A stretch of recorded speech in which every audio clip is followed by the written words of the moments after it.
It says think. Good advice. Mike, I'm not so sure what that means. Sometimes it's a bad sign. That I always like when to say turn left on mine. Well, what if he's turning left and that's upside down and you can't read it? That's when you really got to think. Things are getting bad. I guess so. Under very cloudy skies, we're set to go racing, and Tom Peck in the top 10 since mid-'89 in the point standings. Great run for the independent driver, and he's got a ways to go. He's back in 34th position outside the 17th row.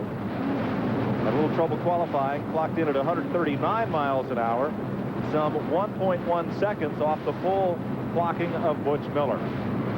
Big crowd on hand here. The turn 1 grandstand is not open, and turns 3 and 4 a little sparse, those new grandstands. There's the Tom Peck fan club.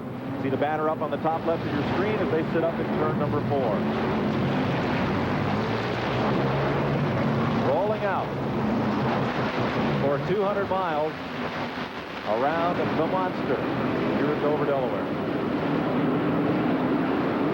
We'll be back with the start of the Busch Grand National SplitFire 200 right after these messages. All around the Monster. Straightaways 48 feet wide, 58 foot wide racetrack in the turns. The straightaways you can see bank 9 degrees, and the turns bank 24 degrees. You don't get much of a break here. Any chance to rest or shake things off with the whole track banked like a cereal bowl. Well, I got to tell you something. This is the first time I ever heard anybody say it was 24 degrees banking. It feels flat when you're out there running. It'll flatten your neck out in a hurry, I know that. Thank goodness we got this cool weather. It'll be easier on the drivers today, but I'm not so sure, Mike, that it's not going to be a Jekyll and Hyde for the engines. These little V6 motors, here again. Mentioned earlier how mechanical it was. Cool weather, a lot of horsepower. These V6s sometimes self-destruct, and they're going to get a test today. Light is out atop the Oldsmobile safety car here at Dover Downs. 1 lap, and they'll be racing. Let's go to Brock Yates. You know, guys, nobody's been talking a whole lot about Jack Sprague on the outside of the front row, but remember now, this guy's only run 4 of these races so far this season. I was just talking to Fred Turner, his car owner, and I said, Fred, you guys are running really, really well, but how come you haven't been around more? And he said, simple answer, money. But I'll tell you what, I think Jack's going to be a player here, and they got a little extra incentive, and that's to pay the bills. There's Sprague on the outside pole, and Turner's number 48. Alongside Butch Miller. Jack Funk, the merchandising manager for Western Auto, will wave the green flag over these proceedings, and we'll get going for 200 miles.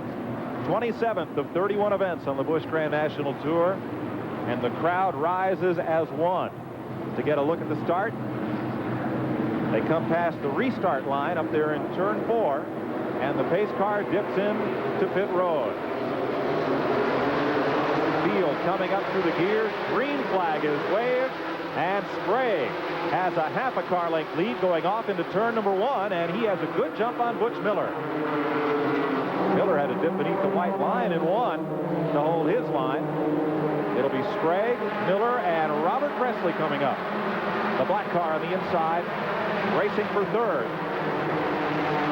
And the Gwaltney's machine of Ward Burton going up high. Jimmy Hensley getting underneath. Like, one good thing about this, these boys practiced just hours before this race, so they should really have their cars dialed in for the start of the race. Rain last night washed a lot of the rubber accumulation off the racetrack. Here's Tom Peck moving up from the back of the field, battling Busch North champ Jamie Obey. There's Obey's 41, the Citgo car, underneath. And up alongside Dave Resendiz on the outside. Back up front, it'll be Sprague. Look at Tom Peck there. We'll rejoin Sprague up front in a moment. As Peck moves up to work on Dave Resendiz. Jack Sprague in 48. Butch Miller in 75. Robert Presley and Jimmy Hensley, the number 3-point man. In the Busch Series, they have quite an advantage over Bobby Labonte, the 5th place car, just poking into your screen. The red car. And I believe that'll be Dave Resendiz. Mike, we just got to look out at Tom Peck's car and saw a little bit of smoke, and in the next straightaway, the thing went on out. The engine lost it. NASCAR officials having a look at it will leave the green flag up for now. And the Swanson Foods machine of Resendiz makes an early exit.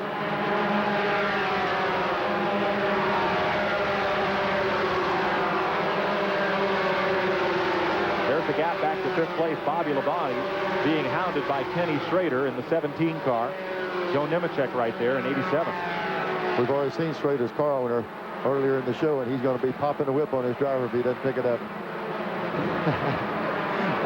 I get a kick out of Darrell. I mean, he does that hat trick, but you watch him as Schrader starts getting up near the front, that hat will be lower than he had it in that commercial there. Is Junior Waltrip down there with his foot up on the pit wall? We'll have to check. Here's a look at Harry Gant, who started this race in 16th position. He's up to 12th. Mike, I talked to Harry yesterday, and he said, man, I qualified way back in the back. And I said, you got him right where you want him. Harry's used to starting in the rear, and he's ready to head to the front. How many times at this track have we seen Harry start on the bottom of the racetrack and end up just up there scraping the unical off the wall? Well, Mike, you know, he don't like it any other way. He has to come from the rear. If he's up on the pole, he wouldn't be happy at all. What fun is that? No, that's exactly the way he is. If he passes everybody, they know he's strong, and that's the way he likes it, I think. We're back up front. Jack Sprague leading Butch Miller.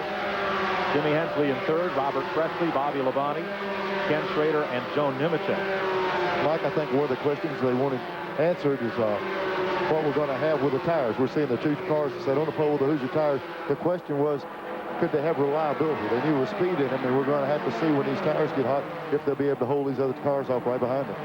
The defending series champ Chuck Bowen is on pit road as we watch this battle tighten up for 4th. Robert Presley drifting back a bit. There's Nemechek to the inside in the white car, and Labonte is right there pulling up on the 4th place machine of Presley. Right side tires for Chuck Bowen. He'll lose a lap in the process, it looks like. Front 2 are pulling away. Sprague is starting only his 5th race of the season. No stranger to the front row. This May, he sat on the pole at Charlotte Motor Speedway. 1 top 5 and 1 top 10 finish.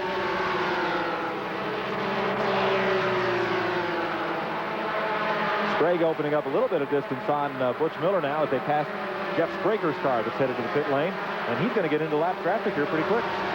Yeah, the car's really made a strong move. You know, he's talking about his needing sponsorship. Running like this, he's got a good shot at getting some sponsorship.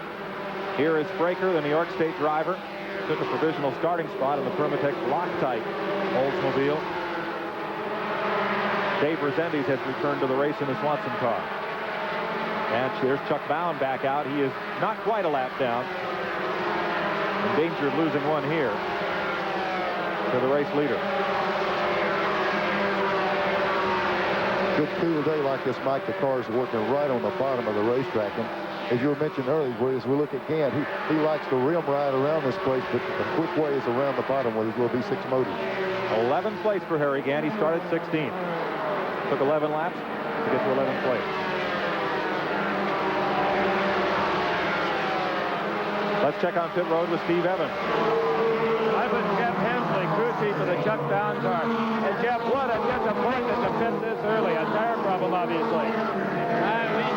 We're going to right rear tire equalize, we think. We're not sure. We had a vibration. We come in, took a chance to change the tires. I think we found it, but I don't know. We'll just find out here in a little bit. Let's hope he can make up that lap. It'll be tough, though. It's still a long time to go. Okay, thank you, gentlemen. Our look at the scoring rundown shows that Bowen is a lap down, in danger of going 2 down to the race leader Sprague. 13 laps complete of 200 here at Dover Downs. Yeah, they're lapping Chuck Bowen. He's not wanting to give that position up, and they had a car in on the inside of him. It looked like he saw him there and really almost got him in a bind. Came right down on Butch Miller and gets a heavy dose of the move over flag. Bowen had an early pit stop for a right rear tire and is now a lap or 2 down to the race leader. You see a little car right behind Bobby Labonte is moving quite well, too, and that's none other than Mr. Schrader. Kent Schrader driving the Darrell Waltrip 17. Running very well in 5th position. Harry Gant has now moved to 9th from 16th starting spot in that Ed Whitaker Stoll car. Schrader told me earlier yesterday that this will be the most money he's ever made running a Busch race. Even though Darrell's not paying him anything to drive his car, he said, I don't have to run my own car and spend my own money. So Darrell pays real well. That's right. Break even is good on this deal. Watching Butch Miller in the Charlie Henderson car, the 75. running in second place. The Don Beverly car right behind the number 25 Jimmy Hensley out of Ridgeway, Virginia. And Bobby Labonte, 2 points out of first place in the 44. Right with him. There's Jimmy Hensley. Kind of unique, Mike, to see 2 cars running that well up front. And some of these cars that lead the races don't have sponsorship on them. The circuit has got so many competitive cars right now, it's hard to find position for all of them. There's position number 2, it looked like, for a moment as they worked on lap traffic. But now Hensley will get boxed in, and around goes the 75 and Bobby Labonte. We have an 800 number. It is toll-free for you folks. If you have questions about today's race, call in. We'll try to get you some answers.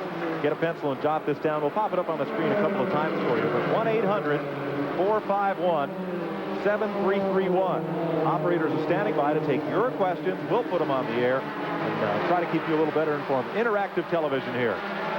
As we watch Harry Gant move up on Terry Labonte. And this will be for 8th place. Not only 8th, Mike, that's the entire lead pack. He's closed in on the whole lead group in just a very few laps. Joe Nemechek just ahead. Robert Presley running just up from this group. Kenny Schrader, Jimmy Hensley. Jeff Spraker has gone to the garage area, and Dave Resendiz is back on pit road a second time with an apparent oil leak. Lapping past the Barney McRae car, one of the Busch Grand National North machines. Joe Nemechek had a good run last week. He picked up a lot of points. He's 5th in the standings for that number 87 car. And gained a lot of ground. Came into this race only 11 points back of Chuck Bound. Let's check back with our in-car camera. Here is Tom Peck coming down the front straightaway. The McConnellsburg, Pennsylvania driver. And you're watching the high banks of Dover Downs. There's the air-conditioned backstretch grandstand. Front stretch for the horse track, backstretch for the racetrack. Tom has moved up to 26th from 34th starting position. When you have 400 or 500 car owners here, you have to get busy. He's got quite a group with him, and they're looking for a good day. Every time I see that camera, I just cannot believe it can reproduce what we see so closely. I mean, that's what it looks like when you're driving a race car. I never could go that straight, buddy. I was always hopping around a little bit. You're right, Neil. Thank you. Jeff Purvis is on pit road, and they're going under the hood on the number 14 Seal Tech car. Tough break for Purvis, and Dave Resendiz headed back to pit road. Tom Peck giving us these pictures, and you see the banking all down that front straightaway, 9 degrees, and then down in the hole. Yeah, and it's virtually that big downhill getting down in the corners. Bobby Labonte moving up to put a lap on Jamie Obey, and Bobby has forced his way up now into second place. On the modified tour, they have a name for the guys that run for points but don't necessarily run for position. They call them the Pointer Sisters. You couldn't accuse either Kenny Wallace or Bobby Labonte for just going out and pointing their way around. I mean, Bobby, look, he is racing for the win. In a series as tough as this Busch racing is, there's no riding. If you're going to win the championship, you're going to have to win races, and these guys just have to run as hard as they can every week. That's pretty much what Earnhardt says. He never tried to win a championship. He tries to win races and win the championship if he wins enough races and finishes enough races. He does not run for points. That's right. He says points will take care of themselves. That's exactly right. Well, Jack Sprague add his name to the list of pleasant surprises here at Dover Downs. Todd Bodine, who ran so well here in June and wound it up a bit surprised to be in victory lane, but he kept his car in a position to win all day and wound up with a win. And here Jack Sprague is putting it to him, pulling up on Cecil Eunice, the Blackshear, Georgia driver, and squeezing underneath. No, he's a tire smoke. He's fixing to get it put to him, because that Bobby Labonte is really moving around this racetrack. Split further back. Butch Miller battling Ken Schrader in the Waltrip car. Schrader's going to use Troy Beebe as a pick. Butch has no place to go, and Schrader picks up that spot. And right behind him is Presley, who had an excellent run last week. He's right in the middle of it. Thought he might have won that race, but for Harry Gant, he would have.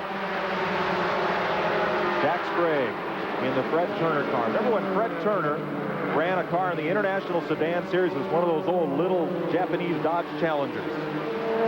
Drove, then became a car owner, and now they're up front. 33 laps complete at Dover Downs. We'll be right back. Jarrett on pit road. Here's the running order. Sprague, Labonte, and Hensley. Schrader and Presley all in one tight pack are the top 5. Butch Miller and Joe Nemechek, and now Harry Gant up to 8th. Then Terry Labonte and Ward Burton. 38 laps complete. There's your leader, Jack Sprague, and Bobby Labonte right with him. Dale Jarrett got left side tires, goes back into the race. They were under the hood on the channel lock car of Steve Grissom, and now he's back in the going. Well, will Bobby Labonte ride here, or does he want? There's no points in this series for leading the race. But still. There's Harry Gant, and he's right under Joe Nemechek, like Nemechek had stopped at the donut shop. Harry was and gone. That's a lot of smoke out of, Jimmy Hensley's car. The third place point man is coming to pit lane. How high do they twist these V6s? I tell you what, when they come to a place like this, they'll turn the motors close to 8,000 RPM. What really hurts a motor at this place, we mentioned earlier, downhill going in the corner. Your maximum RPM, you run off down in the corner, and the motor really zings up a few extra 100 RPM, and it really abuses the engines in it. And they go under the hood. A bit of smoke pours out from Jimmy Hensley's car. Third in the points, struggling to stay within reach of Kenny Wallace and Bobby Labonte in that point chase. We're told Steve Grissom was on pit road with a loose plug wire. They got it refixed, got him back into the going, but Grissom has lost several laps. Let's go to Brock Yates. Well, guys, I'm down here in Dale Jarrett's, but I just talked to his crew chief, John Irvin, made a 37-second pit stop to change all 4 tires. John told me that Dale thought he had a flat left rear tire. They came in and discovered at the last second there was a flat right rear, so they ate up a whole bunch of time in the pits. Hit a tough break for Dale Jarrett. And the first caution of the day is out, and you can see why. Troy Beebe went down into the hole, as Neil Bonnet says, in turn 3, went straight up and slapped the wall between 3 and 4. He erased a little bit of that writing off Winston Cup up there, and you can see what it does to the side of that race car. So trouble for Troy Beebe, and he has cut it pretty good, buddy. I can promise you that is the hardest lick a guy will take in racing is right here at Dover. It's one of the toughest places to hit I know of. That car is really hurt. Here's Steve Evans. I am in the Jimmy Hensley pits, the car back out on the racetrack. It obviously has an oil leak, and they may have accomplished a quick fix. An awful lot of rags were involved, and it looked like the problem may have been an earlier one because they pulled the oily rags out, put fresh rags in to try to stop the flow. I don't know how long that car is going to be out there, and it's a shame because he is 3rd in points currently. Now, under caution, each driver on 2 tires, no more. 2 tires per caution period. And this is the first caution of the day. Jack Sprague and Bobby Labonte, the race leaders, as they roll past under the first caution. Pit road virtually empty. You know, Mike, we look at that, and it's almost like we question, hey, nobody's on pit road. But what you get into, these things have still got the cross flags, I believe, I close the pit because this car wrecked on there. But these cars aren't as abusive as the big Winston Cup cars. And a lot of times these guys won't pit for tires every time the track's open. They can make it on 2 stops for fuel, so they might stretch it on out a little bit. Track position being more important than new tires, at least at this stage of the going.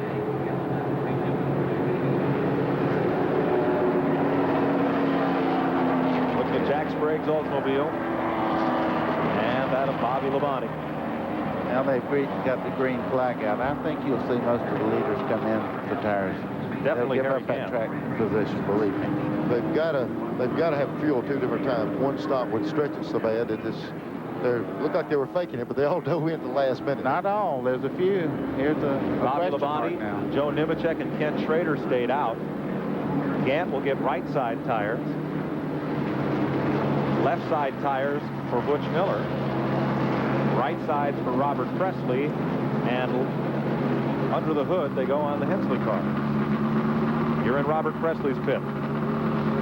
You know, I think the ones that stopped just now have to stop again for fuel before the end of the race. So it's kind of question mark, I think, as to whether they should have stopped or not. We'll have our pit reporters check on that strategy. Once again, our 800 number, if you have questions about this event, it's Kenny Wallace Gets Service and Right Side Tires.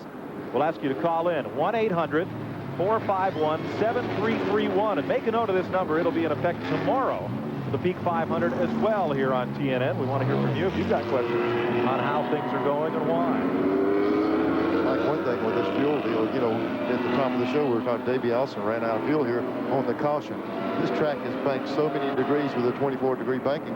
If you get caught at the end of the race with a small amount of fuel in that tank and the caution comes out, car leaning on the left side, right side fuel pickups, the car virtually is not out of gas, but it won't pick it up. So I think we had problem last few races here, guys, cars quit running, so they're concerned about not having enough fuel on board. Have some of these teams gone to like a road race pickup where you can pick up both sides?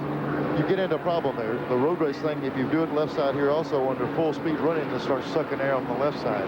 You get in air and then you start losing fuel pressure. So it's a tricky situation. There's all kind of little tricks done in that fuel cell to try to get fuel in. We are 45 laps into this 200-lap test on the Monster Mile at Dover Downs. Packed grandstand and great racing. Stay with us.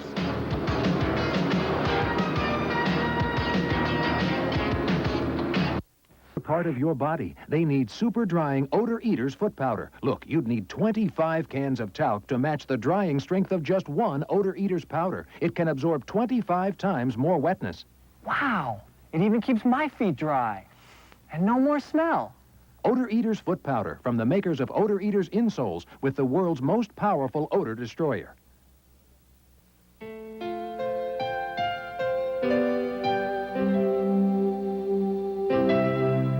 It's great. They fixed up that old truck and went out for the big driving lesson. You know, they'll never forget this day as long as they live.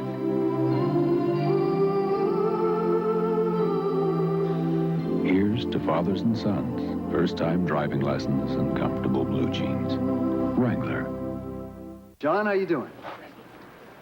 You know, AutoZone customers are pretty special. I mean, they take great pains in doing a job just right. So they know exactly what they want. That's why we carry so many parts. And also why we price them so low every day of the week. Because you gotta admire a guy who'll tackle a job like putting in a starter, a water pump, a rack and pinion. And you gotta give a guy like that exactly what he wants. The right parts and the right price.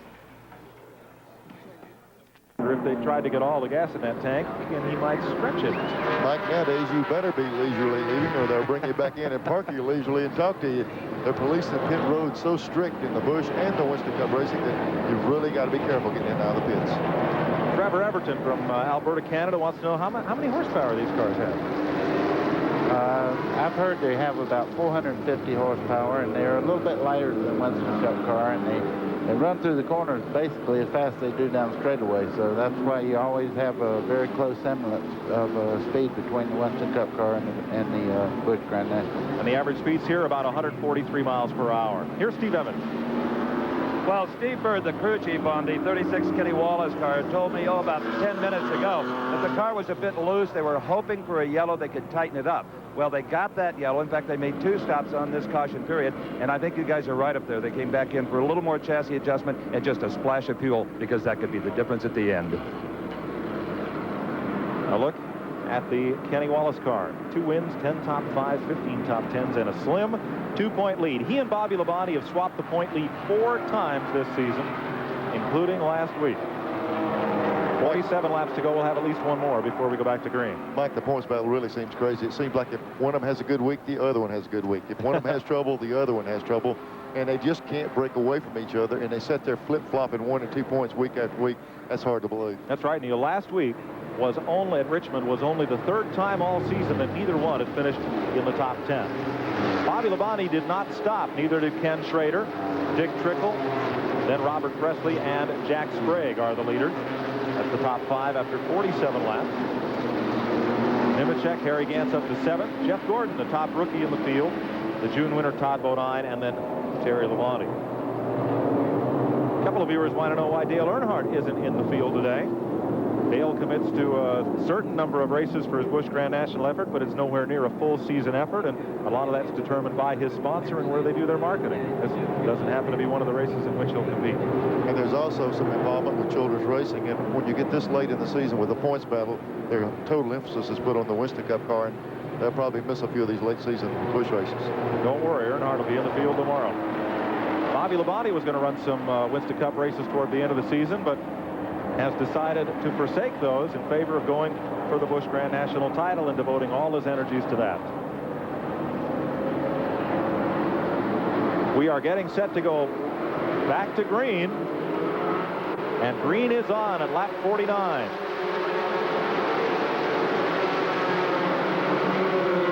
Bobby Labonte pulls the field off down into the corner, establishes a good jump on Dale Jarrett. And remember that Jarrett made an early pit stop under green for tires. He is 2 laps back in the 32 car. Ken Schrader in 17 runs in second. If Ken wants to get to drive Darrell's car, he's going to have to move it on up there. Darrell said he's going to pop the whip on him all day and make him get going. And before they do call in, Darrell probably does place ratings. Joe Nemechek and Harry Gant in the 7 car, moving under and moving on by. Back up front, Bobby Labonte by himself by about 3 car lengths now. And Jarrett, the buffer between Labonte and second place, Ken Schrader in the Western Auto 17. Dick Trickle is up to third in that black green banded car. That's Trickle in the Pontiac. Then Robert Presley in 59. And Steve Grissom, who also had an unscheduled pit stop. Grissom is 4 laps back. Jeff Berry on pit road. One of the Busch North drivers. 52 laps from 200. Here's Glenn Jarrett. Okay, things are a little bit more relaxed and leisurely down in the pit area right now.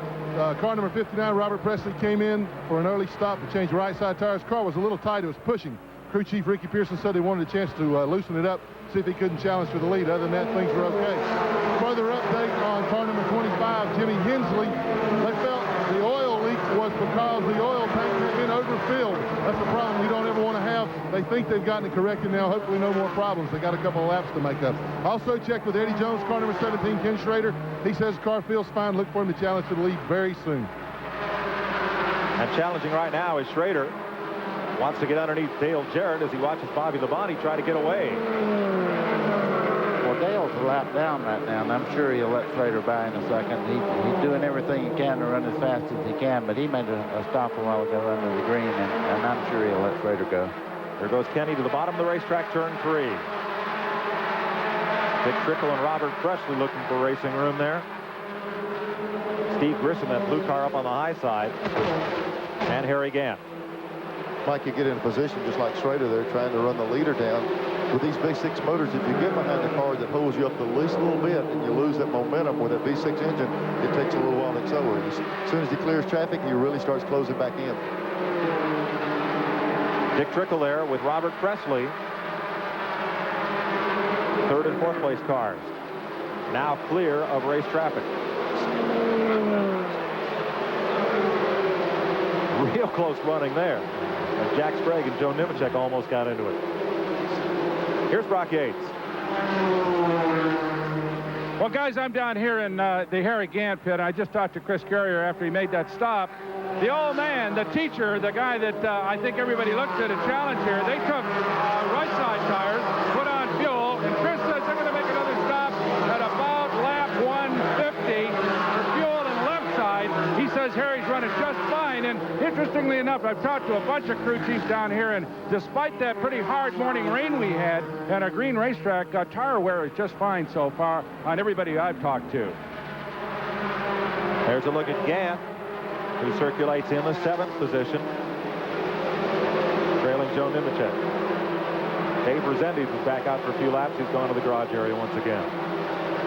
58 of 200 complete.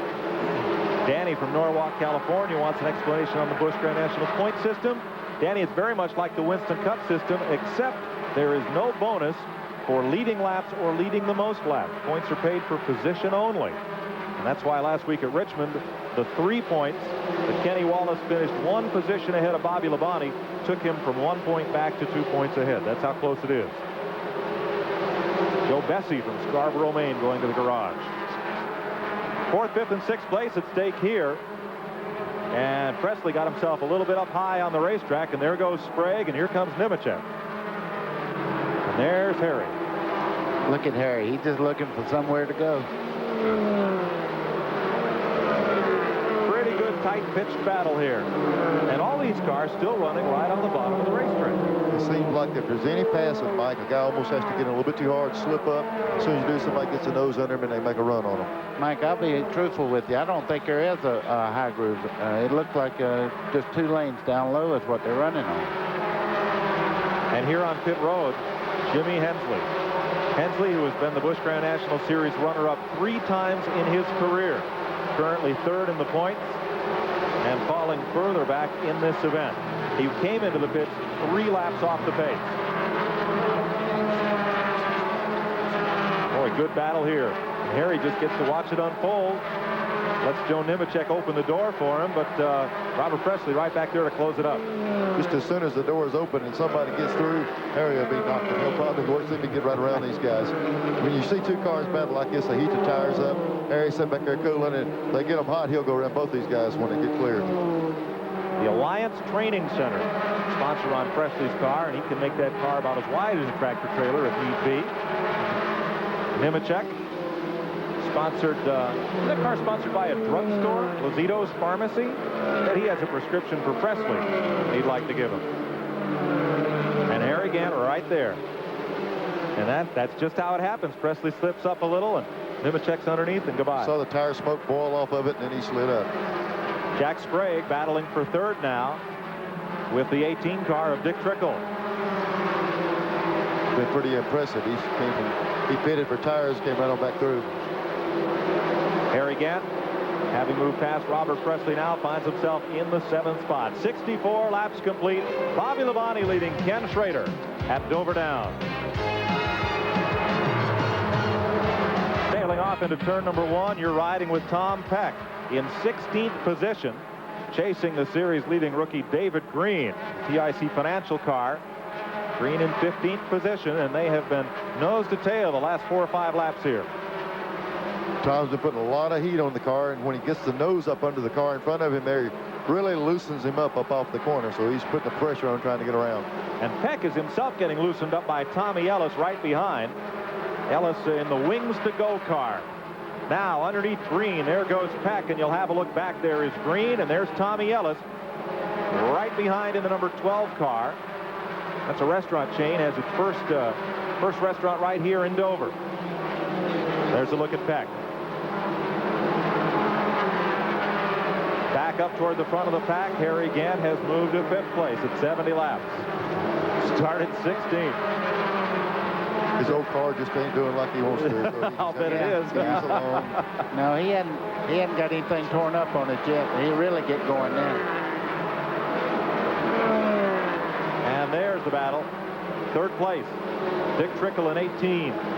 Jack Sprague, the outside pole sitter. The Staff America Olds running in 4th, and then Gant is 5th.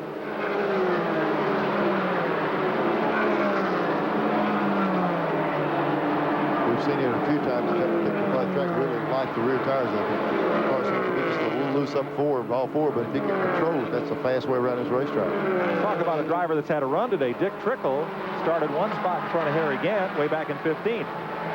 He's now 3rd. Another youngster. Trickle? Yeah, we were up here at Dover a few years ago, and somebody asked Trickle, said, how do you get in Winston Cup? He says, oh, you just plug around about 30 years like I did, and then you win Rookie of the Year, so you just got to pay your dues.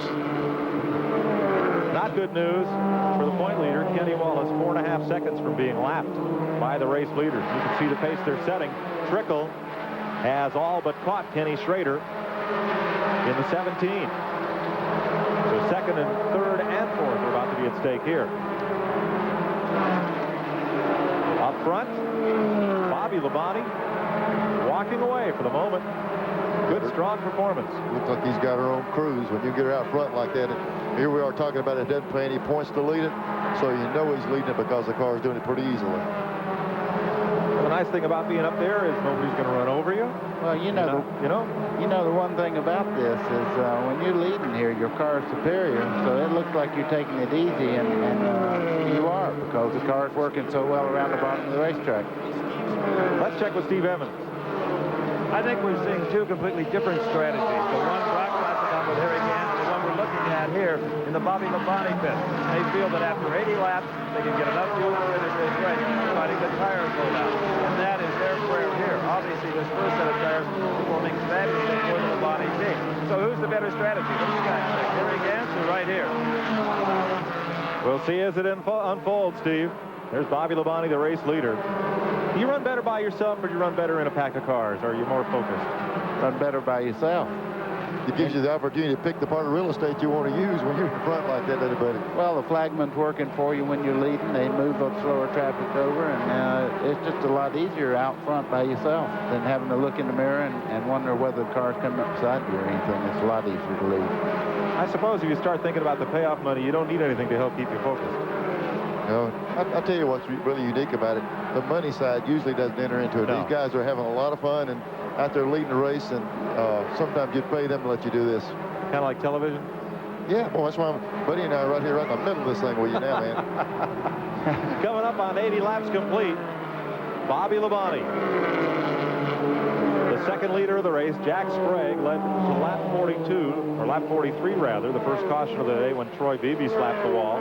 Bobby Labonte did not pit and took over the lead when most of the leaders at that time went to pit lane.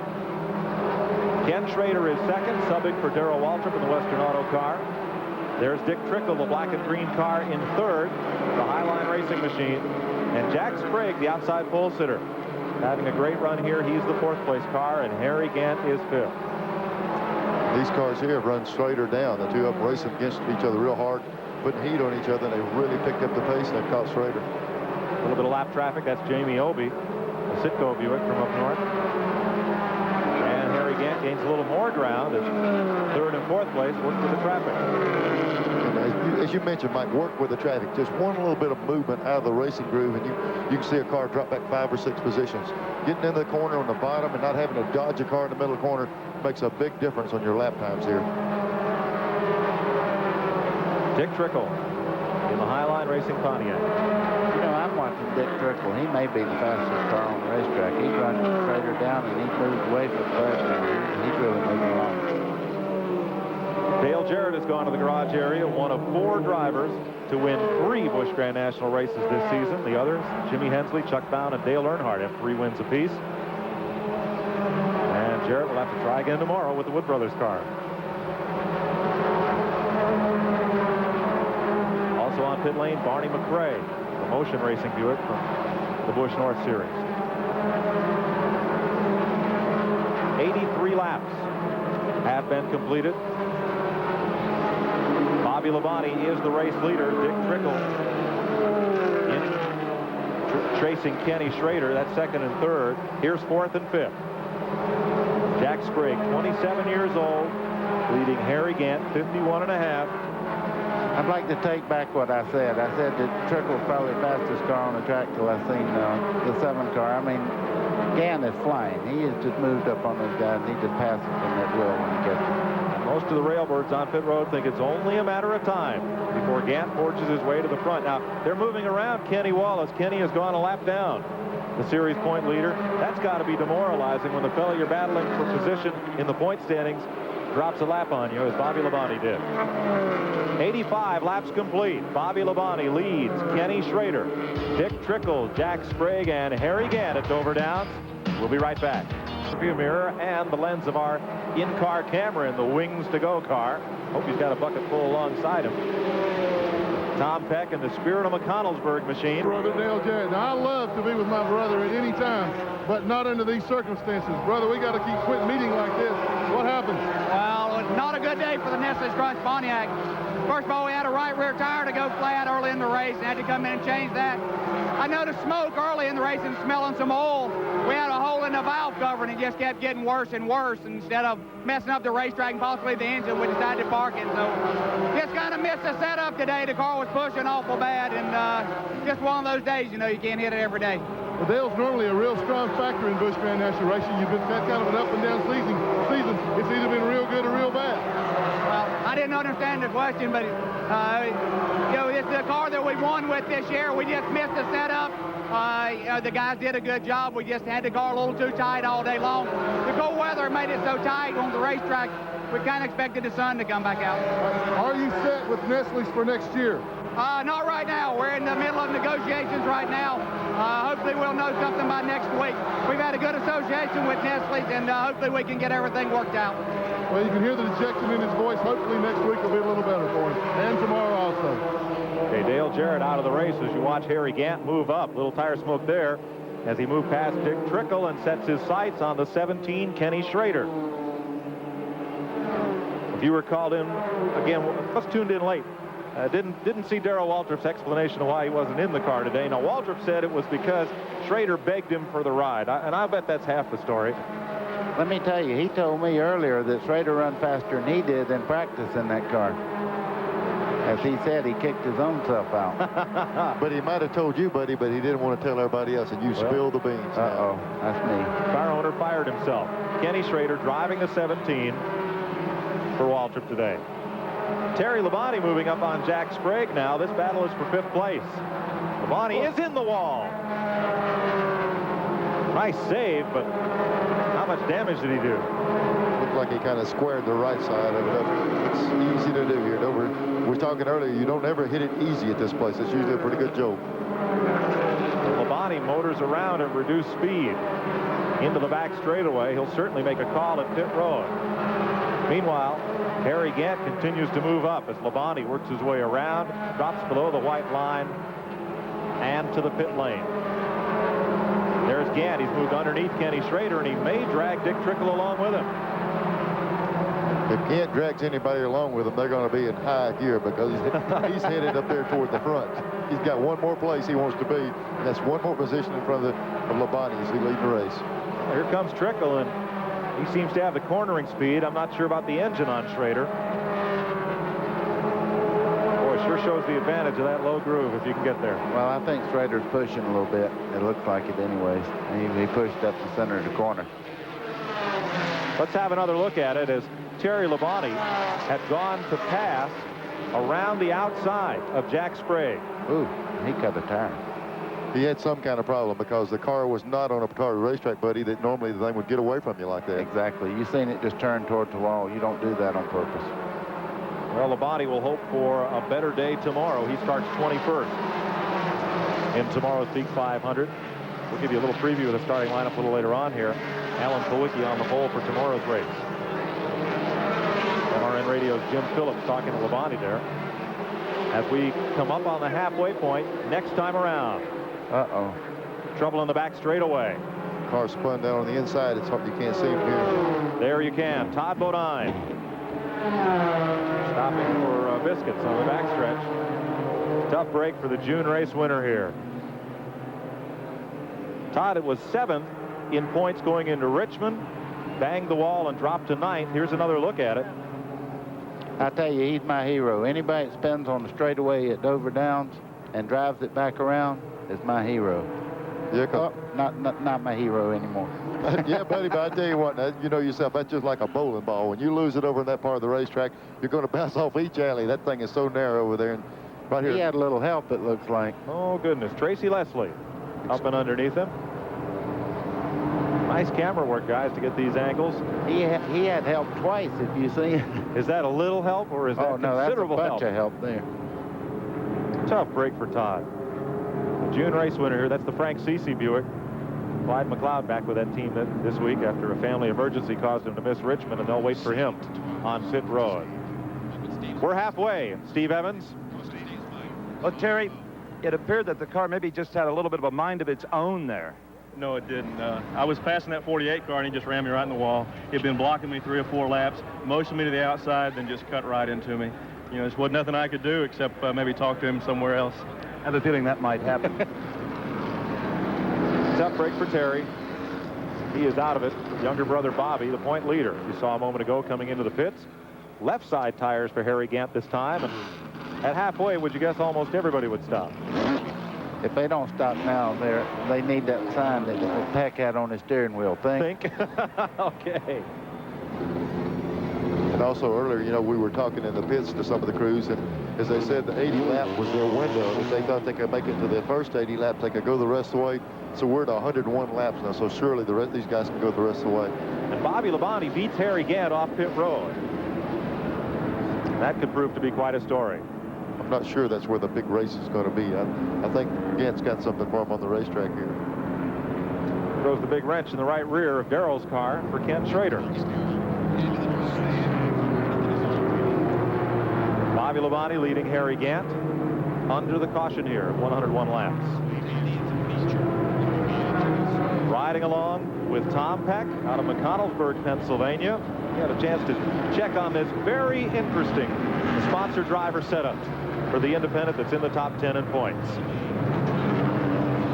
Not all the race cars come out of the big-time shops in the Charlotte area. You know, some of them come out of places like this. For over 200 years, their progress has been so quiet, most folks haven't heard of this quaint little town of some 1,100 people in western Pennsylvania, which is home to the Tom Peck race team. It truly is the Tom Peck race team. Peck has no big sponsor, so the good people of McConnellsburg have taken it upon themselves to be his backer. Everyone, including the mayor, gets into the act. Tom has had the good fortune to get into a little bit bigger games as the years have gone by. And we certainly are sympathetic and cooperate 100% as much as we can with this. Not only the fact that he's doing fairly well in the endeavor, he's also helped put McConnellsburg on the map to a degree, and we certainly appreciate that. Young and old, they all help by selling shirts and souvenirs. Hey, Peck is not Penske, but you got to start somewhere. The man behind this effort said a year ago that the community wanted to show support, help Tom buy a set of race tires, and the fan club grew from there. Last year, our membership has grown to close to 500 members now. At the present time, we have the largest Busch Grand National fan club in existence right now. Well, the approach is grassroots. Tom's the 8th leading money winner this year, and he's currently 10th in the Busch point standings. But prize money and points are only part of the reward. To me, I'm just kind of proud that, you know, that the people around here think that much of me. And I'm kind of proud that we can operate our team out of this area, and I can still come home, and this is home to me every week. And this week, it's in Peck's backyard. So the support will also be there in the form of cheering at Dover. Turn 4 at Dover is going to be a Tom Peck section. If you're not Tom Peck fans, don't come to Turn 4 at Dover. You're riding with Tom Peck. He's running in 10th place. His best finish in 1991, 4th at South Boston, Virginia. Quite a story. And there's the Tom Peck fan club up high in Section EE. Looked to me like if he's got the mayor on his side, he could get a municipal bond and get big sponsorship. Bonds are hard to pass in small towns. I'm on the city council, I can tell you. We're getting set for the restart. 104 laps, and they dictated that Harry Gant beat Bobby Labonte off pit lane, and Gant is the leader.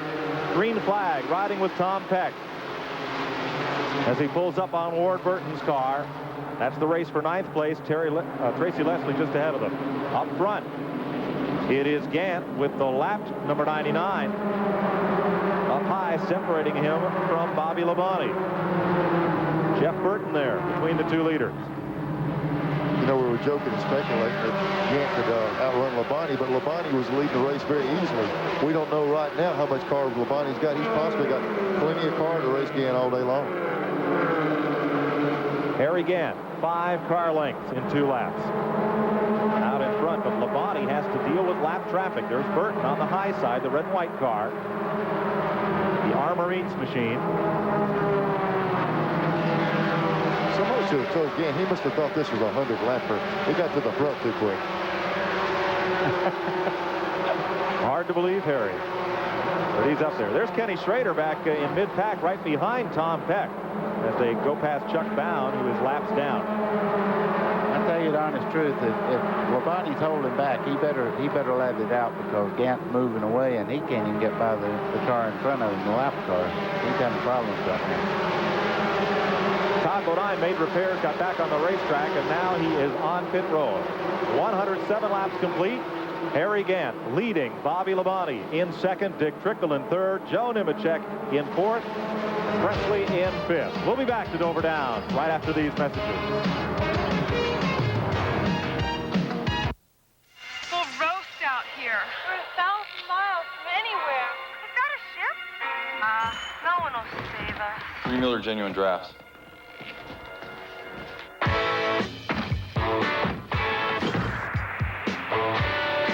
Cold filtered Miller Genuine Draft.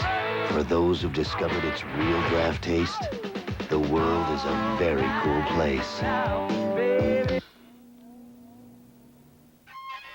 SplitFire earned a United States patent and more than 90 reviews like these. 5 extra horsepower, truck and magazine, instant gain in mileage, hot ride, emissions cut 50%, Mustang Illustrated. SplitFire works for you every time each piston comes up. You'll get more power, more mileage, reduced emissions, or you'll get your money back. Get the patented performance of SplitFire at Western Auto and other fine stores. Sunday afternoon, around 5 o'clock. Poor guy blows an engine. Best price I could give him is more than he expected. So he calls his credit card company, Citibank. They increase his credit line, just like that.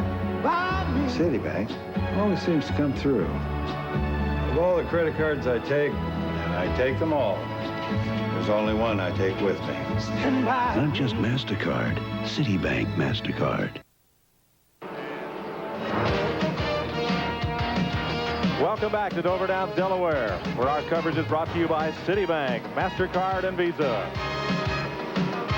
111 laps complete. Tom Peck was running in 10th spot, has lost a couple of spots, and now there's underneath him the 75 car of Butch Miller. Up front, it's a dogfight behind Harry Gant. Look at this scrambling pack. Bobby Labonte in second. Dick Trickle in third. Robert Presley. And right in the midst of that, there's David Green, one of the series' top rookies. Jeff Gordon is 11th overall in Busch points. Green is 13th in the point standings. And the other rookie who figures into this, Tracy Leslie, is 15th in the overall point tally. You know, Labonte's not, like Buddy said, he's not moving out like you would think he would be able to, because he's having cars pass him now. He's having a little bit of trouble. I think he's got a bad set of, you know, the stagger's messed up on this set of tires, because Trickle just running over top of him now, as you see him going by on the inside. And Gant is just running almost straight away ahead now. And that will take Dick Trickle up into third place, rather fourth place. Let's double check on the 8 car of David Green. He's being shown a lap down by scoring. So our correction there, he is a lap back in the number 8 machine. I'll make this battle for second place. Trickle and Labonte. Trickle has preferred line. It's just a matter if he's got enough motor to do it in a particular part of the track. Boy, Labonte's car shows a lot of strength at times.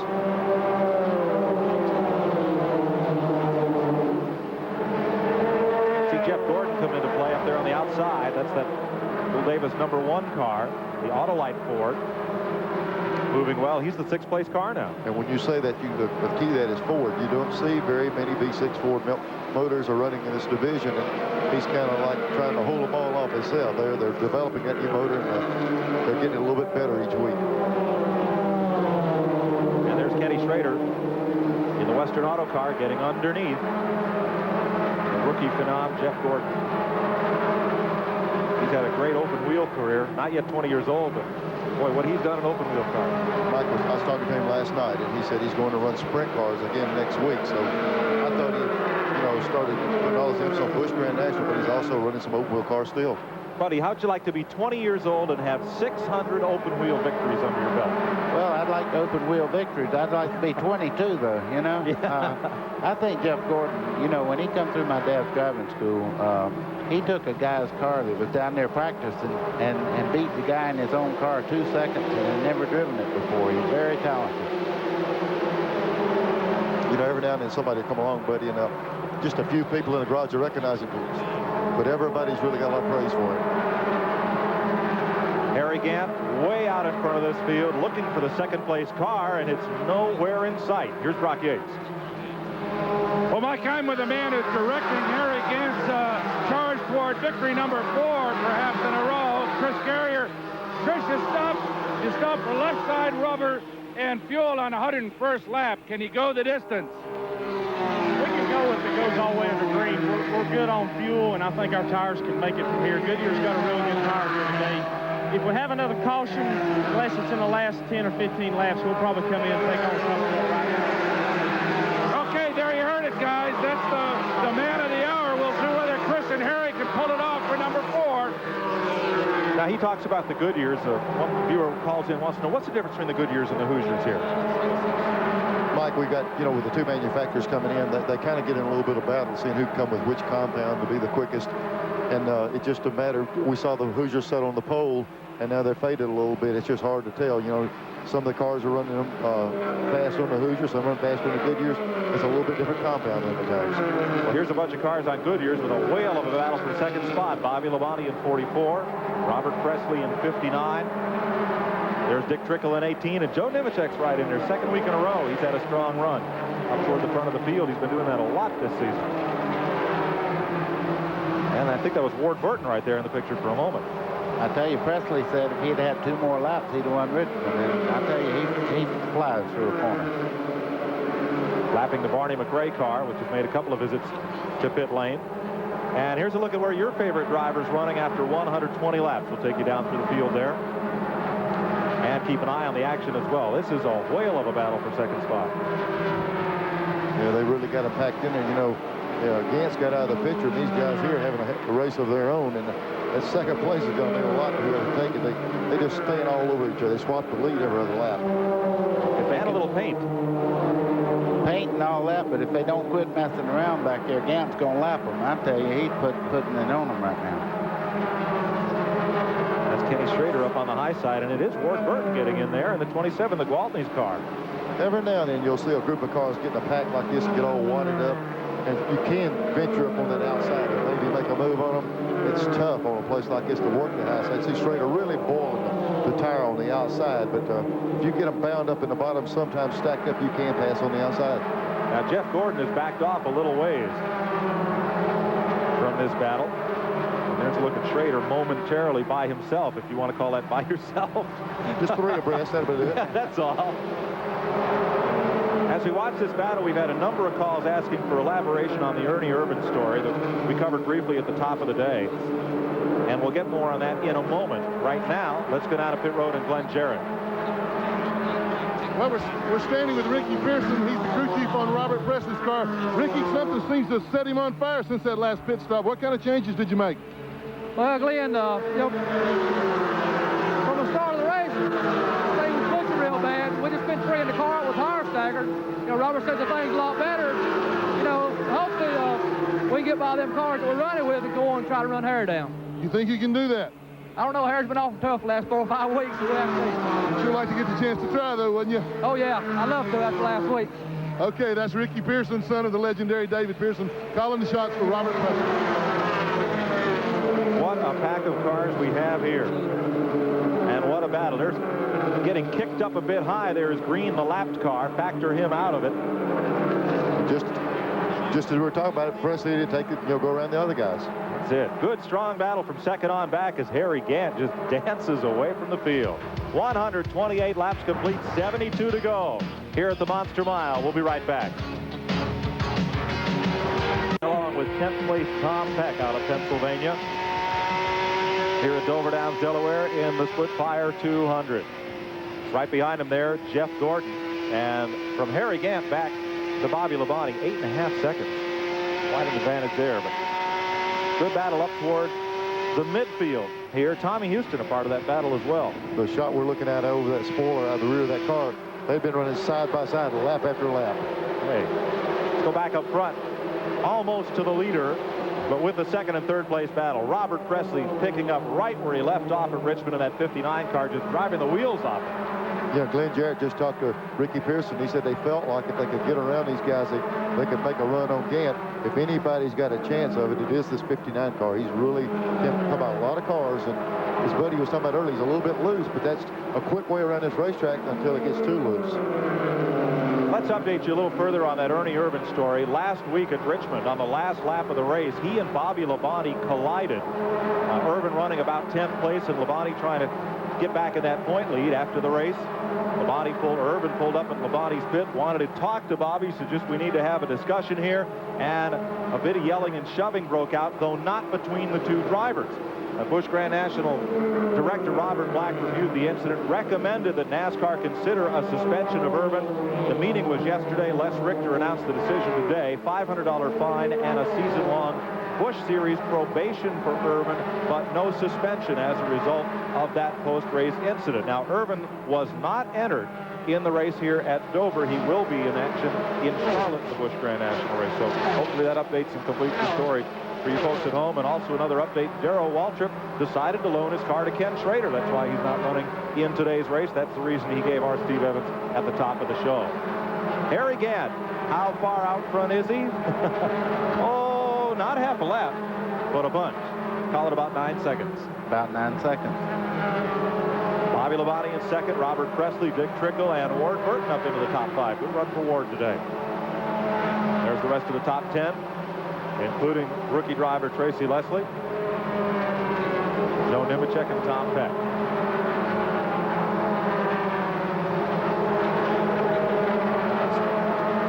Let's go to pit lane and Steve Evans.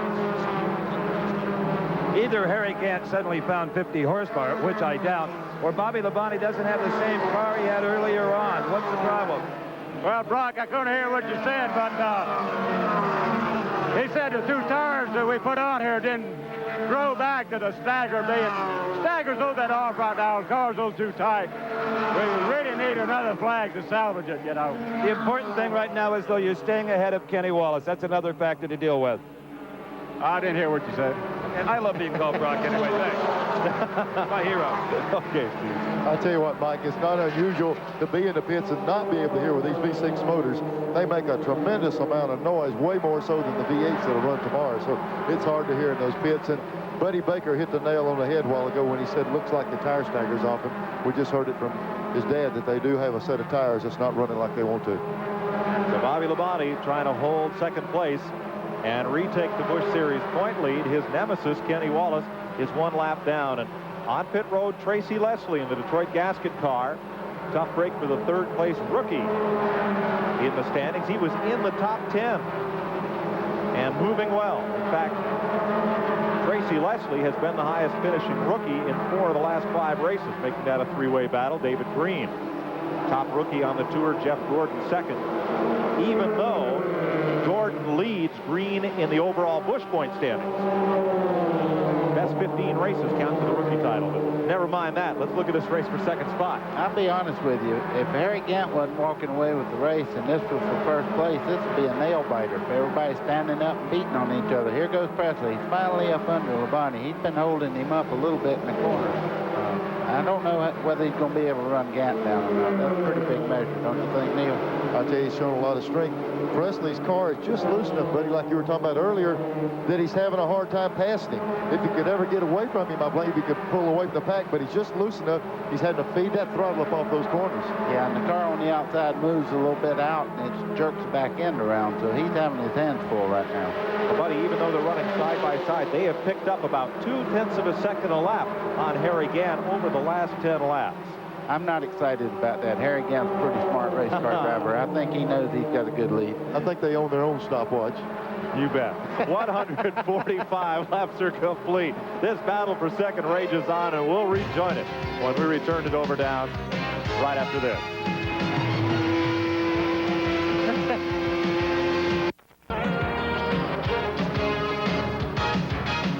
52 laps to go. Here's the battle. It's now for third. Robert Presley has moved on past Bobby Labonte, and Ward Burton's going to have a shot at the point leader. That battling back and forth heated the tires up. Once the 59 car got by, now Labonte's kind of hung out there, and he's going to have to, these cars get by, he's going to have to cool those tires down, and he's going to fall further back. Ward Burton will move up. Dick Trickle trying to get inside of Labonte, and then Kenny Schrader's there, and Joe Nemechek. Getting under is no problem, but he's so strong down the straightaway, you know, he just pulls right on back by you, and then you have to go in the corner and hope you don't spin out underneath of him there. Well, it's been a tough ride trying to get past Bobby Labonte because every position is 3 or 5 Busch Grand National points.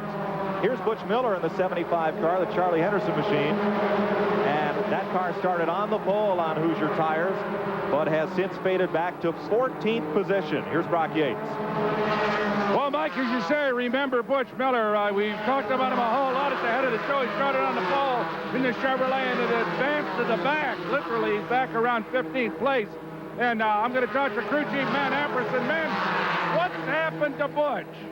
Well, about 30 laps into the race, Blue Country Oldsmobile picked up a miss, and that slowed us down. Then it went away, and it came back, and it's just coming and going. Right now, we feel like maybe it's a bad plug, a plug wire, or somewhere in the MSC ignition. He's just trying to hang on, you know, do the best he can, get them points. The guys up in the booth want to know how the Hoosier tires are holding up.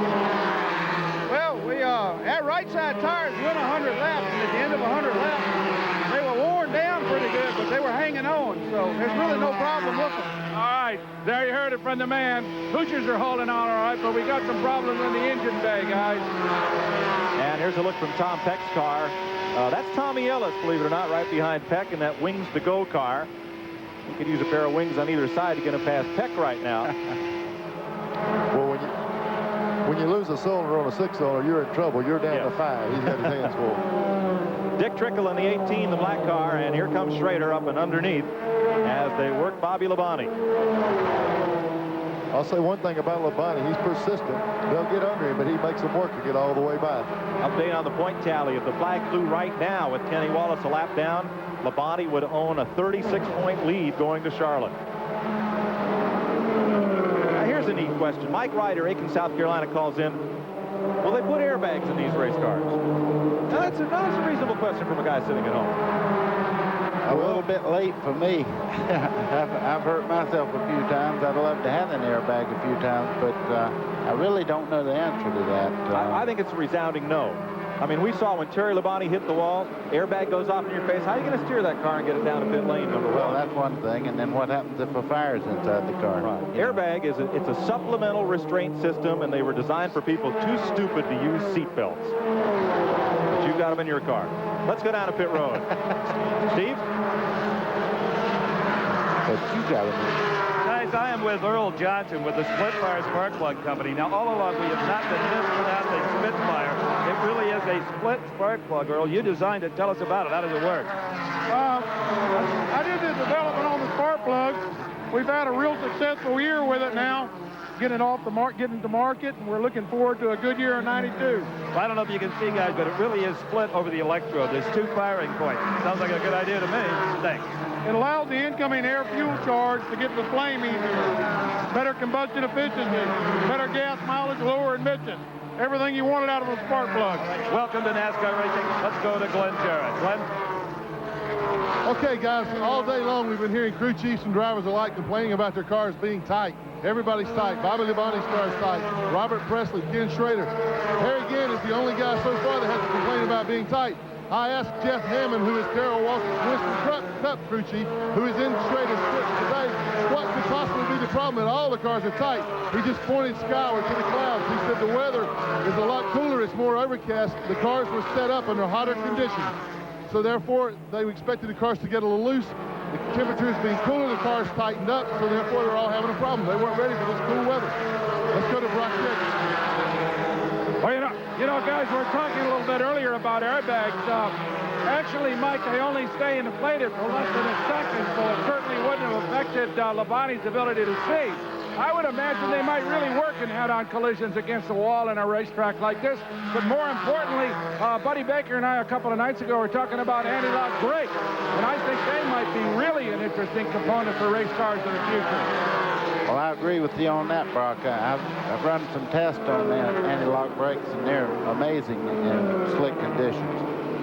Well, and let me put a postscript on this. I was half kidding and half serious. Wear your seatbelt. That is your primary line of defense against an impact. The airbag is there. Yes, it will help, but first, the best thing you can do for yourself in an automobile is put your seatbelt on and keep it on. It's great as long as it works, but if it don't work, you better have your seatbelts on. Yeah, that's it. 161 laps complete as Bobby Labonte has Dick Trickle on his back door. Harry Gant trying to become the first man to win 2 in a row in this series in 1991. We'll be back.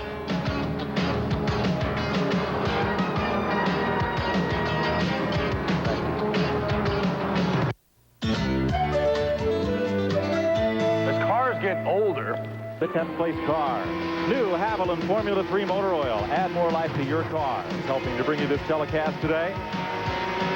33 laps to go. Peck riding in 10th, and there's the battle for second. Dick Trickle inside of Bobby Labonte. And Trickle just can't do anything with him. Let's check that. That's for 4th place. You know, a car we've overlooked is Ward Burton. He's flying up there right now, and he's actually closing in on 2nd place car a little bit. So I think he's, I just didn't even see him out there, if you don't know the truth, but I've noticed he's moving right up on him. Ward Burton's had a good run here today. And looks like a pit stop coming for Bobby Labonte. If they have to do this under green, going to be tough. Yeah, you know, he was talking earlier that those tire stackers off. It looked like they're getting ready to put fuel in it. I don't know if they're going to have time to change the tires. They might just have to make a chassis adjustment to compensate for it. Don't think you can risk tires at this point, or he'll be right back there a lap down with Kenny Wallace. The only alternative, Mike, would be to make some type of chassis adjustment to compensate for the tires being off. And an update is the Wallace is 2 laps back. Kenny Wallace, 15th place, 2 laps behind.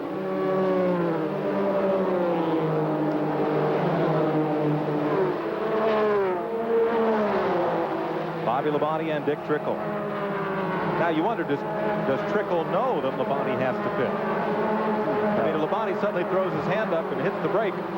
Will that surprise Trickle where he is? I can assure you there's not a driver out there that knows what another driver has to do. Believe me. And there's no cable TV on pit road.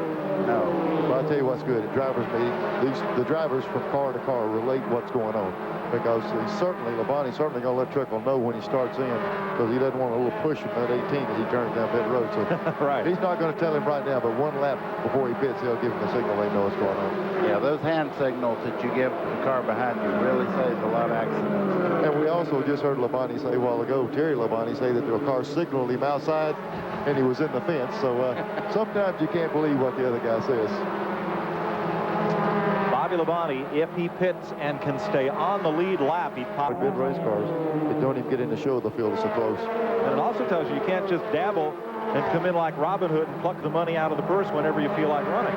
Used to, the Winston Cup guys kind of had an edge. When they went to these V6 motors, the factories kind of handed it down to the Winston Cup guys to play with these V6 motors and test. Now there's some strength of their own in there, and the Busch guys get just as good and sometimes more efficient equipment because they run it weekly. Let's talk about these V6s. There's just the 1-4 Jeff Gordon that runs regularly, and Morgan Shepherd, who's not in today's race. But there's a lot of different GM V6s here. Yeah, you know, basically most of the cars, even though it's a Buick, an Oldsmobile, or a Pontiac, most of them run the Buick engine because there's been so much development in the past with the IndyCar developing and all the stuff. There's hard pieces available. But now Chevrolet, the 17 car we're watching right here, has a Chevrolet engine in it. They're starting to come out with each manufacturer with their own V6. And Ford has got a lot of work to catch up with them. The other thing you got to think about is something happens to one of these General Motors products, you can go borrow a part. Who does one go and borrow anything from? There's nobody here. If you don't have it on the truck, where are you going to get it? That makes it tough on them. That's true. Glenn Jarrett? Okay, back in Robert Presley's pits with Ricky Pearson. Rick, Harry Gant's crew says that they can make it. What about Robert's car? Can he make it the rest of the way on fuel? Oh, yeah. You know, fuel's not a problem right now. You know, the V6s, you know, you can run like 120 miles on fuel, so that won't be a problem. We stopped at like 99 laps, so we got plenty of fuel. Okay, you got your wish. You got by the 44 car in the second, but you haven't been able to do much with 7. What's his outlook now? Does he think he can do anything with him? Well, we're running about 1,500 quicker than Harry is a lap, but, you know, it's just like last week. But looks like we're going to run out of time unless something happens. Okay, he feels like they can make it the rest of the way, but he says that the time won't allow him to catch Harry Gant on the racetrack according to the lap times they're making right now. Be interesting to see. Harry has to keep maintaining that pace right now. Robert Presley's gunning for him. I'm reminded of The fellow they call the Eastern Bandit, Eddie Flemke, ran a modified all up and down the East Coast. And after one big win that he won just by inches, I asked him, I said, you caught those guys in a hurry. I thought you could pass him. And he said, I run just slow enough to win. And Harry Gant, though well out in front, trying to avoid the kind of incident we just saw, seems to be doing just that. What do you say after that? You see the car cross up. That guy did a heck of a job of driving that car 87 just then. He got under Schrader, he pulled the air off the spoiler, and he nearly lost it. What can you say but oops? That's it. Excuse me. You're glad you're in the booth when you see that. All right. This ongoing battle is for 6th place. Schrader has it. Nemechek wants it. As you said earlier, the first money is not important here, but to Nemechek, that's another 3 points, and that is going to get important. He is 5th going into this race, and he trails Chuck Bound by only 11 points going into today's contest. 5 races to go this season, counting today.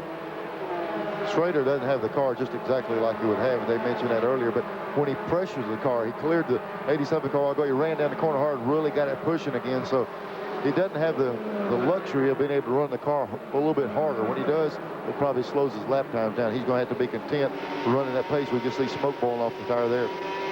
Riding with Tom Peck, Richard Blakely of Livingston, Montana wants to know who picks the cars for the in-car cameras. Well, a committee headed up by our producer, John Mullen. And isn't Tom Peck giving us a good ride today? 19 laps to go. Harry Gant, Robert Presley, and Ward Burton, the class of the field here at Dover Downs.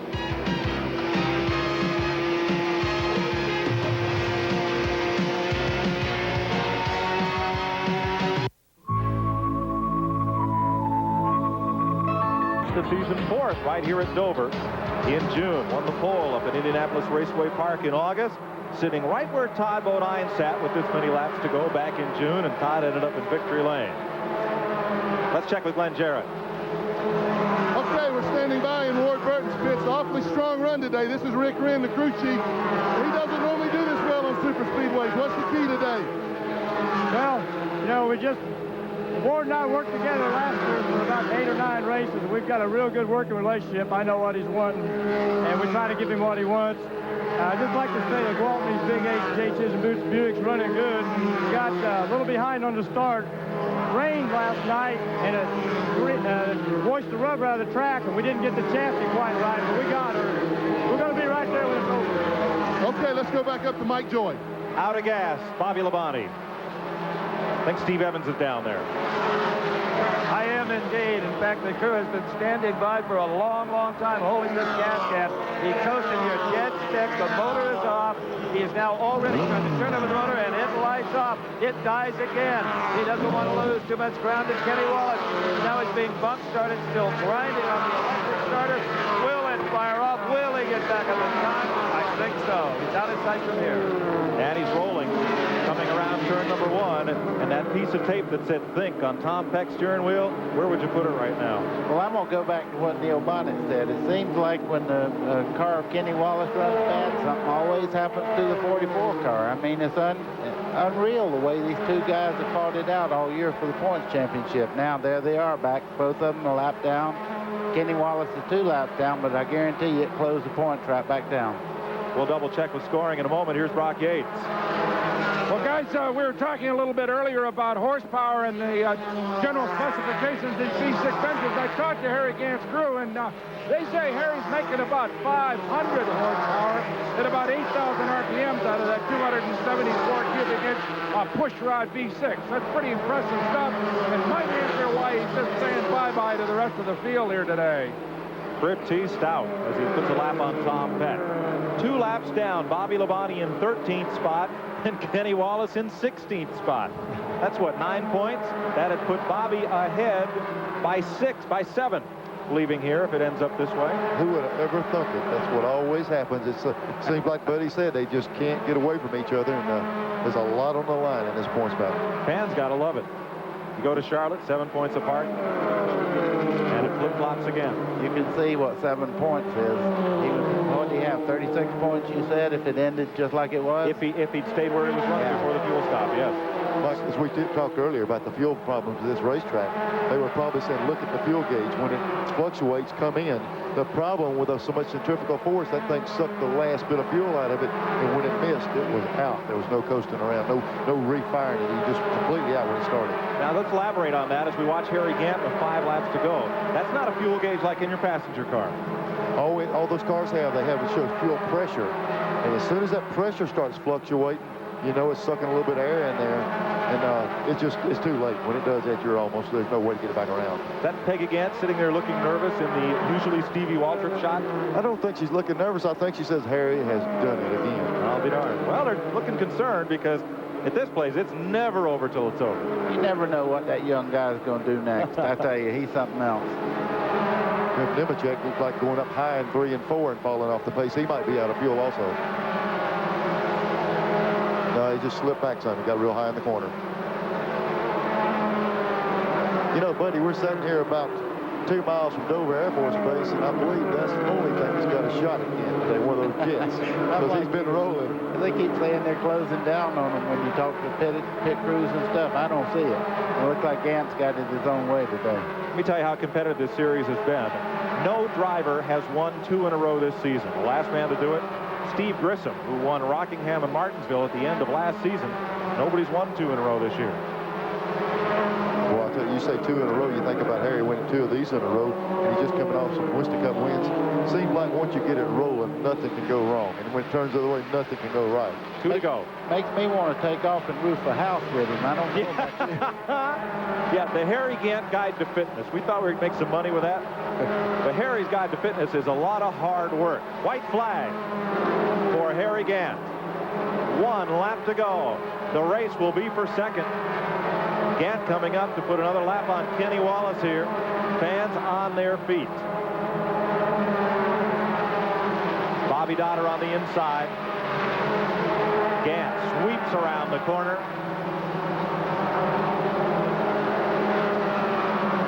It's some lap traffic, but he's got it now. Good battle toward midfield. Checkered flag. And Harry Gant will win the SplitFire 200.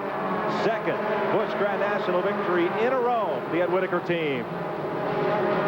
Mike, you can almost see it in their face. You know, what are we doing? You know, why does everything turn so good? You know, you just can't do anything wrong. Uh-oh, we got to spin Jeff Gordon coming off the last corner here, right down the middle of the front straightaway. And he's going to come slideways to the line and not make it. He's trying to back it up, across. Back it up. Try that other gear. Count those points. The other gear. There he comes. There we go. There we go. He's going to finish. Just don't get too high there. Big cheer. Big cheer. Tough break. He lost it coming off 4. And Jeff Gordon will get that position and will finish. Looks like on the lead lap. See, it's never over till it's over here. There's always something. Yep, that's a 91 3/4 he just made out of that one. I think he finishes in 8th spot. 1 ahead of Tom Peck. We'll have to double check that with the officials when we get the rundown. Yeah, that's a good run for their hometown. For the second year in a row, second week in a row, excuse me, Harry Gant wins it, and Robert Presley is second. Victory lane, Steve Evans. Well, as you might imagine, a broad smile on the face of Harry Gant. He has won the SplitFire Spark Plug 200 here today. And I'll tell you what, Harry, if you race for another 51 years, and you're apt to, you still won't forget the last 3 weeks or so. What a season. Yeah, we've had a good run here. The Skull Bandit Ed Whitaker's Buick, it worked super today. The crew done a good job and hit the right combination. We changed tires early and out for the inside because the inside was giving us problems in the last race. So that was the right setup to go with. You're the first driver this year to win back-to-back Busch races. Not even the regulars have done that. Yeah, well, that's good. That makes 3 for us this year. And, you know, it's been a good season for Ed Whitaker. We've had a little bit of bad luck, but now we're kind of coming on and been real pleased with the Skull Buick. I want everybody at home to see this brow. There is not a mark of perspiration on this man. You're as fit as ever. It's easy when you got a car that rides that good and you ride around. That was a boring 100 laps, I'll tell you that. No one has ever called the Monster Mile boring. You know, you've had a lot of nicknames over the years. Handsome Harry, Harry the Hammer, Hard to Believe Harry, but I think Hard Luck Harry is gone, and hopefully forever. Well, I hope so. You know, we're having a good luck run now. And I don't care what happened the rest of the year. We've had good luck this year. Was there ever any point at he thought, oops, he's going to hit me, or oops, I've made a mistake? Any heart stoppers at all? No, everybody run a real good race today, and I sat back there and picked my way up through there slow and easy, and real good race. It's one of the best races I think I've seen here, as far as accidents and everything, you know, and everybody having a good running car. But, you know, after we changed tires, our car just jumped out, and then from then on, it's just easy going for us. We thought maybe you'd added a rocket to it. Here is Peg. What a great ride, huh? It really was. We'll say hello to everybody back in town. We'll go, might get a change too tomorrow. Everybody at the steakhouse. Everybody at the Harry Gant Steakhouse would like to say hello. All right, we have a question from Mike. Go ahead, Mike. Steve, last Monday they said after his double win, Harry was out pouring concrete. What's he going to do this Monday? It said that after your double win last week and the next Monday you were pouring concrete. You got any plans if you win here tomorrow for Monday? Yeah, I got plenty of work to do. I got 2-3 weeks of work I got to get done next week. Do you ever try to calm this guy down? Can't calm him down. Restaurateur, Rooper, you do it all. Yeah, you gotta get your mind off of racing first thing when you leave here Sunday evening. I don't want to think about it again until I get back to the racetrack on Friday. Let's pan over here to the right if we can and talk to a guy that makes a lot of this possible. Congratulations. Well, thank you. Harry did us a good job today. The car ran real good. The crew did a real good job, you know, and we'd like to thank Skoll and Goodyear for good tires and Handy Pantry and all the guys that helped us. Let me ask you something. Was that early tire change something you planned in advance or something Harry decided to do in the early laps? Well, when the caution failed, we just decided that'd be a good time to do the rights in case another one come about the 100 laps. We'll do the left and we'll be set for the rest of the race. So I'd like to thank Jim Ruggles for a good Buick engine, too. Okay, well, the celebration continues down here, as you might imagine. Let's go back up to Mike Joy. Neil? Mike, I'd like to talk to get Buddy now, see if we get Gant to go to Atlantic City and let us follow his lead tonight. We might check with him after that. We'll be back with more from the Monster Mile at Dover, Delaware, right after this.